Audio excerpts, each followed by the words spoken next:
What is up, guys? This is SimuNation, and I'm going to be giving my full review of the Nascar Heat 5 game, which actually just came out a couple hours ago. Just got done with my live stream a couple hours ago as well, of my initial thoughts and of course the initial gameplay and all that stuff. And so now I'm going to kind of go over my first 5 initial thoughts of the game so far. I will open up with saying that, graphically it's a pretty good looking game. Not too much different from Nascar Heat 4. And as far as the whole gameplay goes, I think there's a lot left to be desired out of the game. And I would say paying $70 for the gold edition like I did myself, I think, I have a higher expectation, of course.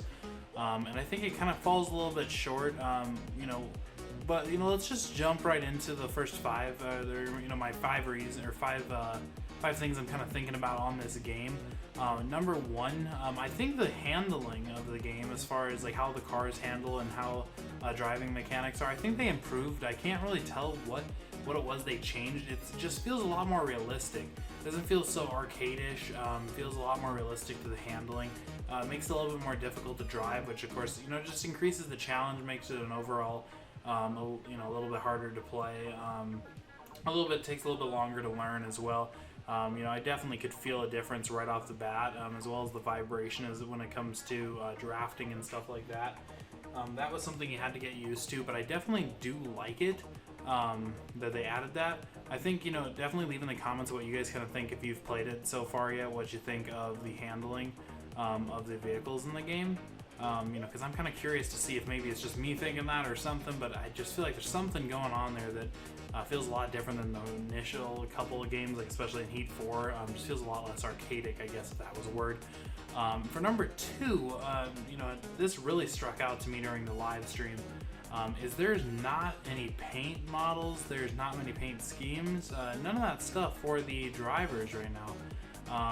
They really just have their basic model. There's a couple drivers that you do have a couple models with. I mean, like, as an example, Kyle Busch, you only have the M&M car and the first Interstate car, nothing else, no modifications and nothing. And I get that they might be leaving that to DLC, but as far as right off the initial bat, they did not give you much to play with. I mean, I remember NASCAR Heat 4, when Kevin Harvick came out, I think he has like 17, something more than that, paint models to choose between. And with this game, you really don't have any of that. There's barely any to choose from. So I really don't know if it's something right off here on opening week. Maybe they'll just, get to it, but maybe I think they should have, released it with the game. So now I'm, sitting here on opening night and kind of just looking at, there's not much really to modify here as far as the drivers' paint models go. Number 3, the DNFs, they did add that to career mode, and that is a pretty cool feature. However, I feel like they're a little bit too hard to come by. If you go check out my live stream previous video, you can see that I did try to attempt to get some DNFs, and I did eventually achieve it, but it took quite a collision to get it. And I think DNFs come a lot more frequently than the game's portraying it. I had to, turn around in complete reverse and go full speed down the track and run into a bunch of cars in the wall over and over and over again just to get it. It eventually did come, but I feel like there's something there that's making it a little bit too difficult to eventually achieve that in career mode. I think they need to lighten up on the restrictions and make it a little bit easier to get there. And of course, you can make that a setting that's modifiable and everything like that. But I think as it stands right now, it's a little bit too difficult, and you almost don't really notice it. And I think there might be only a select few situations where you actually find yourself in so much damage that you can actually get a DNF. For number 4, there's still a lack of control in the paint garage. I went and took a look after, of course, the live stream had ended, just initially going into where you can create your own cars and everything like that. The paint garage is, updated as far as you can change the finish color of whether it's going to be gloss or a matte finish. You can update spoiler colors, stuff like that, rim color to complete custom color, and a lot more paint models as well. And that's really cool for doing your own car and everything like that. When it comes to the career mode, however, they still are limiting you by picking that one paint model based off of whatever sponsor you have, and that's that. You can change the colors and do all of that stuff as much as you please. But as far as changing what the actual design you have on your car, you don't get to do that at all. I really think they just need to remove that. I don't get why they have that in there in the first place. It really limits you, and it doesn't make any sense. A lot of drivers change between various different models throughout there, but I think it's something they should change. It's something they could change. They definitely can still come back from that, and this is a small little thing that you can of course update.